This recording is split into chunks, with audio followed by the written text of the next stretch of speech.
Hello and welcome to trade with Aman. तो ये जो वीडियो होने वाला है ये सपोर्ट रेजिस्टेंस के ऊपर ये वीडियो होने वाला है। सपोर्ट और रेजिस्टेंस को बेसिक से समझने की कोशिश करेंगे और देखेंगे कि मार्केट में सपोर्ट रेजिस्टेंस किस तरीके से काम करती है। डिमांड और सप्लाई जोन को समझने की भी कोशिश करेंगे। सो डेफिनेशंस के अकॉर्डिंग सपोर्ट और रेजिस्टेंस की क्या मीनिंग होती है इसको समझेंगे। पहले सपोर्ट जो होता है इसे हम लोग डिमांड जोन भी बोलते हैं और रेजिस्टेंस जो होता है इसे हम लोग सप्लाई जोन भी बोलते हैं। सपोर्ट को लेंगे तो सपोर्ट जो होता है, ठीक है, सपोर्ट अगर आप समझो कि एक प्राइस है, ठीक है, मार्केट उस प्राइस के नीचे नहीं मूव कर रही है, हमेशा उस प्राइस पे आने के बाद में मार्केट ने वहाँ पे बाउंस दिया है, मार्केट उस प्राइस को नहीं तोड़ पा रही है, तो एक तरीके से उस प्राइस ने लोगों के लिए सपोर्ट बना के रखा है कि हाँ इस प्राइस पे आने के बाद में मार्केट ने हमेशा बाउंस किया है। वहाँ पे डिमांड है लोगों की कि मार्केट जैसे इस प्राइस पे आएगी इस प्राइस पे मैं बाय करूँगा। अब ये जो बाय वाली साइकोलॉजी होती है ना, ये बाय वाली साइकोलॉजी हमेशा मार्केट को ऊपर की तरफ पुश कराती है, ठीक है। और जो रेजिस्टेंस है ना, रेजिस्टेंस जिसको हम लोग सप्लाई जोन बोलते हैं, मार्केट में समझ लो एक प्राइस है, ठीक है, एक प्राइस है जहाँ पे मार्केट हमेशा रेजिस्ट कर रही है, मतलब वहाँ पे आ जाने के बाद में मार्केट में हमेशा सप्लाई आया है, ठीक है, वहाँ पे हमेशा मार्केट में सप्लाई आया है, मार्केट में लोग वहाँ पे निकले हैं और नए सेलर्स घुसे हैं, ठीक है, सेलर्स ने वहाँ पे पुश कराया है मार्केट को नीचे की तरफ, उस रेजिस्टेंस को तोड़ने नहीं दिया है, ठीक है, एक तरीके से वो रेजिस्टेंस नहीं टूटा है। तो वो सारे जो मतलब मार्केट ने वो रेजिस्टेंस बनाया ना उस प्राइस पॉइंट पे, उसे हम लोग रेजिस्टेंस जोन भी बोलेंगे और सप्लाई जोन भी बोलेंगे, क्योंकि मार्केट हमेशा यहाँ पे सप्लाई लेती है लोगों से, ठीक है। तो एग्जांपल से समझने की कोशिश करेंगे सपोर्ट और रेजिस्टेंस को। जो सपोर्ट होता है ना, सपोर्ट का एग्जांपल अभी आप देख सकते हो स्क्रीन पे। तो सपोर्ट मतलब मार्केट में एक प्राइस है, मान लो ये 19 रुपीज़ का प्राइस है, ठीक है, और ये जो है 20 रुपीज़ का प्राइस है, ठीक है। तो मार्केट में जब भी 19 रुपीज़ पे आई है मार्केट, हमेशा मार्केट में बाइंग देखने मिली है, ठीक है, 19 रुपीज़ पे आई है बाइंग देखने मिली है, 19 रुपीज़ पे आई है बाइंग देखने मिली है, ठीक है, 19 पे आई है बाइंग देखने मिली। अब ये जो 19 रुपीज़ वाली जो साइकोलॉजी है, तो 19 रुपीज़ पे लोगों को वो हो गया है कि 19 पे जब भी आती है मार्केट हमेशा ऊपर की तरफ जाती है, तो मैं 19 पे बाय करूँगा, ठीक है, मैं 19 पे हमेशा बाय करूँगा, जब भी मार्केट 19 पे आएगी मैं बाय करूँगा, 19 पे आएगी मैं बाय करूँगा, ठीक।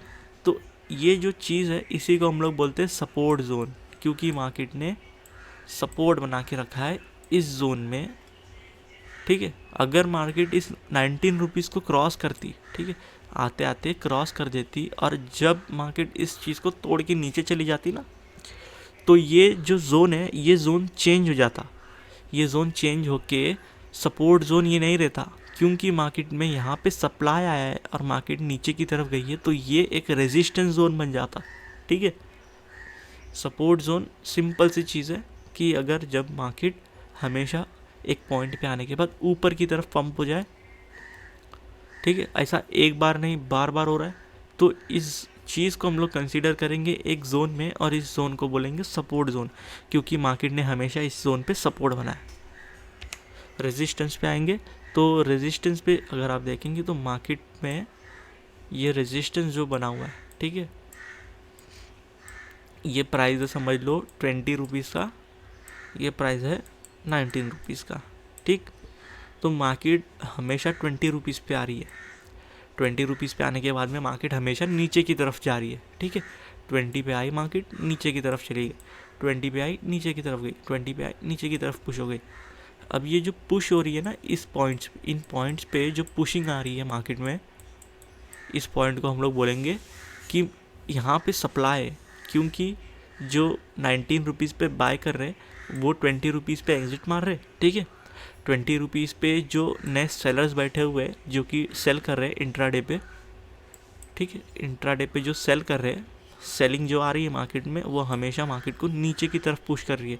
तो दो फैक्टर्स यहाँ भी हो गए, ठीक है, दो फैक्टर्स हो गए जो मार्केट को यहाँ पे रेजिस्ट कर रहे, ठीक है। ये जो सारे पॉइंट्स को जब मैं कंसीडर करूँगा और एक जोन बनाऊँगा, तो उसी जोन को मैं रेजिस्टेंस जोन बोलूँगा, क्यों? क्योंकि मार्केट हमेशा यहाँ पे रेजिस्टेंस दिखा रहा है। अगर ऐसा होता मार्केट तोड़ने के बाद में ऊपर चला जाता, ठीक है, तो इसका जो ये था ना सप्लाई जोन, ये चेंज होके डिमांड जोन में बन जाता, क्योंकि मार्केट में 20 रुपीज़ पे डिमांड आई, इसीलिए मार्केट ऊपर की तरफ गई, और ये रेजिस्टेंस नहीं रहता, ये बन जाता सपोर्ट। ठीक है, ये बन जाता सपोर्ट। देखेंगे सपोर्ट और रेजिस्टेंस दोनों की एक ही एग्जांपल में क्या है। ठीक है, अगर आप यहाँ पे देखें तो मार्केट ने यहाँ पे एक सपोर्ट बनाया, ठीक, सपोर्ट बनाया, मार्केट ने इसी सपोर्ट को तोड़ दिया। अब ये क्या हो गया, एक तरीके से जब यहाँ पे टूटा तो ये हो गया एक रेजिस्टेंस जोन, जो कि मार्केट ने यहाँ पे दिखाया भी, ठीक है, प्रूफ भी किया अपने आप को कि ये एक रेजिस्टेंस जोन है, क्योंकि मार्केट जैसे यहाँ पे आई वापस से नीचे की तरफ पुश हो गई। ठीक है, अगर आप देखेंगे यहाँ पे तो मार्केट ने जब इस रेजिस्टेंस जोन को तोड़ा ना, रेजिस्टेंस जोन को तोड़ने के बाद में यहाँ पे जो सपोर्ट बनाया है, ठीक है, यहाँ पे जो सपोर्ट बनाया, अब वापस से यहाँ पे ये चेंज हो गया। क्या चेंज हो गया? Resistance zone to support zone हो गया। क्यों हुआ ऐसा?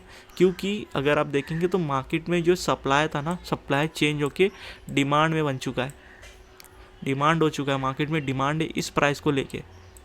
जब भी आई ऊपर गई, जब भी आई ऊपर गई, जब भी आई ऊपर की तरफ पुश हुई, जब भी आई ऊपर की तरफ पुश हुई, जब भी आई ऊपर की तरफ पुश हुई, जब भी आई ऊपर की तरफ पुश हुई। ठीक है, सो ये जो जोन है ना, इसने दोनों की तरह एक्ट किया, सपोर्ट जोन की तरह और रेजिस्टेंस जोन की तरह, दोनों की तरह। ठीक है, अब मैं यहाँ पे दिखाऊँ आपको, तो यहाँ पे मार्केट ने रेजिस्टेंस बनाया। ठीक है, क्योंकि मार्केट जब भी इस पोजीशन पे आ रही थी, अपने आप को मार्केट नीचे की तरफ पुश कर रही थी। ठीक है, नीचे की तरफ पुश हो रही है मार्केट।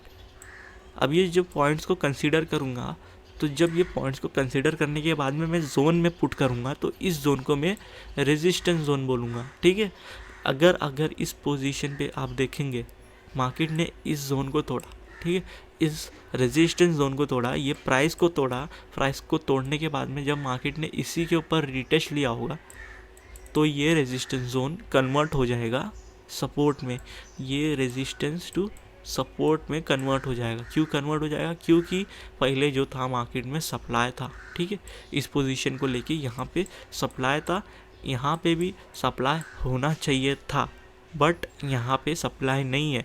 अब वो सप्लाई क्रिएट हो गया है डिमांड में, क्योंकि मार्केट फ्यूचर में आएगी और इसी के ऊपर एक वो लेगी, सपोर्ट लेगी। ठीक है, इसी प्राइस पे मार्केट सपोर्ट लेगी और इस चीज़ को हम लोग बोलेंगे डिमांड जोन। सो ये जो सिंपल सी चीज़ है, इसी को हम लोग बोलते हैं सपोर्ट और रेजिस्टेंस, और इस चीज़ को कंसिडर करके आप अच्छा खासा ट्रेडिंग कर सकते हो। ठीक है, अगर सपोर्ट और रेजिस्टेंस से अगर आप ट्रेड कर रहे हो, तो सिर्फ सपोर्ट और रेजिस्टेंस काफ़ी नहीं है ट्रेड करने के लिए। आपके पास कोई एज होना चाहिए जो कि कैंडलस्टिक्स उस एज को फिल कर दे। ठीक है, वो जो एज की एम्प्टीनेस है आपके पास, उसको फिल करते कैंडलस्टिक्स पैटर्न।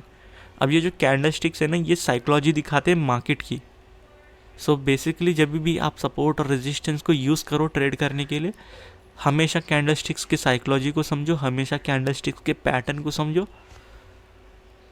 कैंडलस्टिक्स की अगर आपको वीडियो देखनी है तो मेरे प्लेलिस्ट में वो ऑलरेडी है, अगर आप इंटरेस्टेड हो तो आप उस वीडियो को देख सकते हो। So thanks for watching. Video अच्छी लगी हो तो आप चैनल को सब्सक्राइब कर सकते हो, वीडियो को लाइक कर सकते हो और दोस्तों के साथ शेयर ज़रूर करें।